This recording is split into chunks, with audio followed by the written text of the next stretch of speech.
Espiritu ng Diyos Anak, ay siyang ating tinanggap.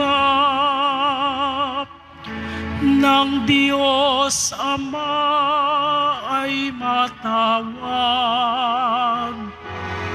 Hallelujah, hallelujah,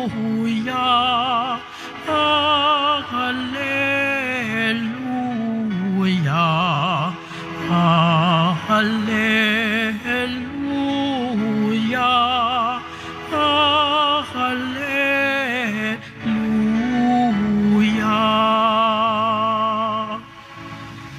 Sumainyo ang Panginoon. At sumaiyo rin. Ang mabuting balita ng Panginoon ayon kay San Lucas. Papuri sa iyo, Panginoon. Minsan, nananalangin si Jesus. Pagkatapos niya, sinabi ng isa sa kaniyang mga alagad, Panginoon, turuan po ninyo kaming manalangin, katulad ng ginawa ni Juan sa kaniyang mga alagad. Sinabi ni Jesus, kung kayo'y mananalangin, ganito ang sabihin ninyo, Ama, sambahin nawa ang pangalan mo, magsimula na sana ang iyong paghahari.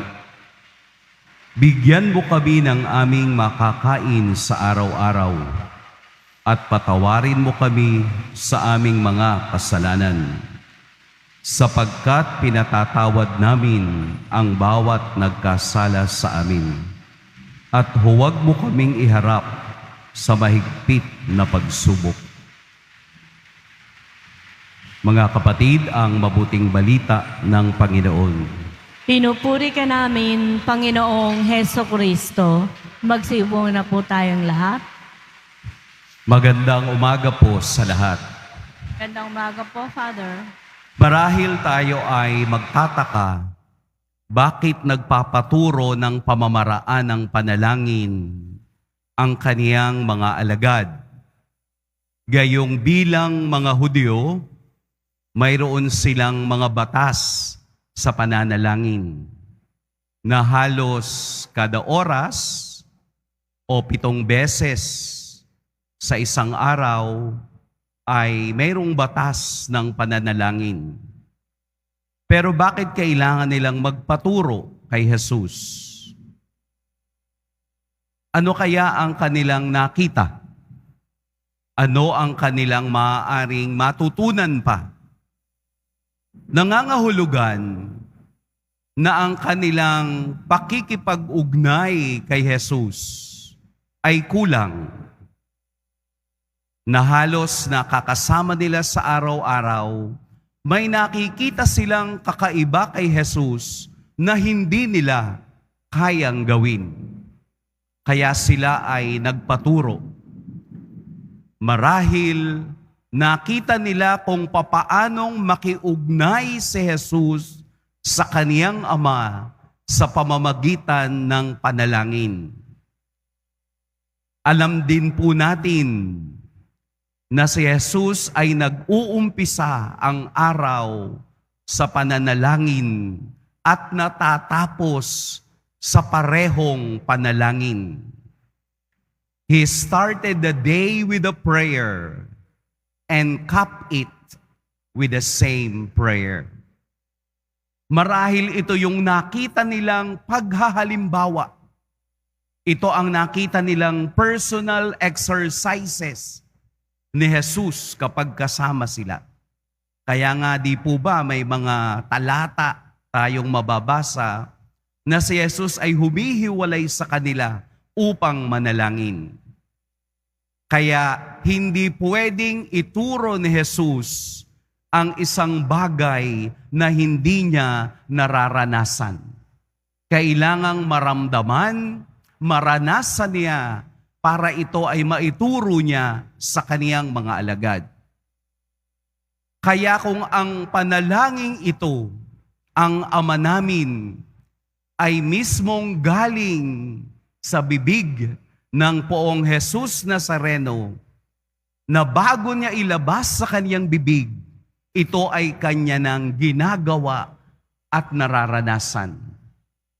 Kaya binibigyan tayo ng isang makapangyarihang panalangin, wala nang pwede pang pumalit dito. At alam natin yun, ang Ama namin.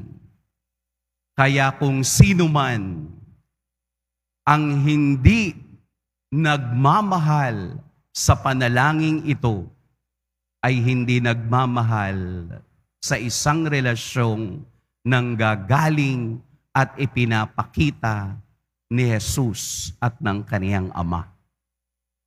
Dinadala tayo ni Jesus sa kaparehong karanasan. Kung kaya kong tawagin ang aking Amang nasa langit, kayo bilang tagasunod ko ay kaya ring tumawag nito.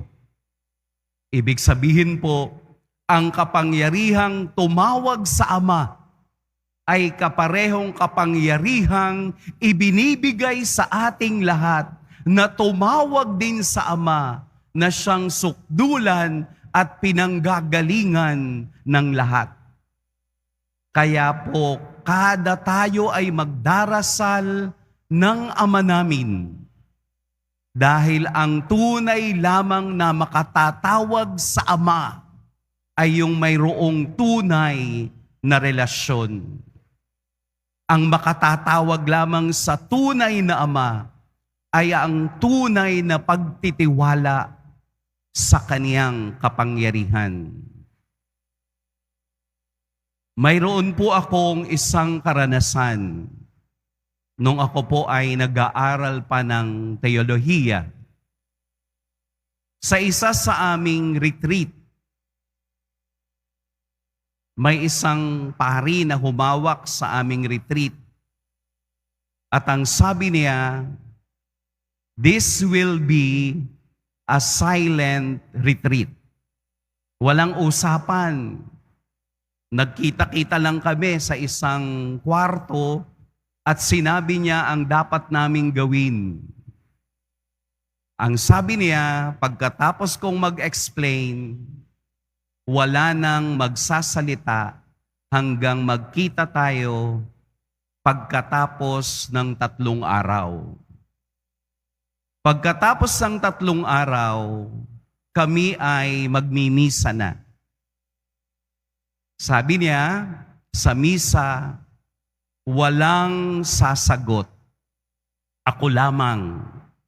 Kaya nagmisa yung pari, harapan namin, parang walang kasama, siya lamang ang nagsasalita. Pagdating po dun sa part na sa turo ng ating Panginoong Hesukristo, sabay-sabay nating awitin ang Ama namin. Yun pa lang yung part na kailangan naming magsalita. And we have felt the real emotion of the prayer, Ama namin. Yun bang sa tagal mong nagdarasal, hindi ka pwedeng magsalita. Yun lamang time na yun, doon kami pinagsalita. At sa paglabas ng salitang iyon, Ama namin, hindi namin alam kung bakit lahat kami ay umiiyak.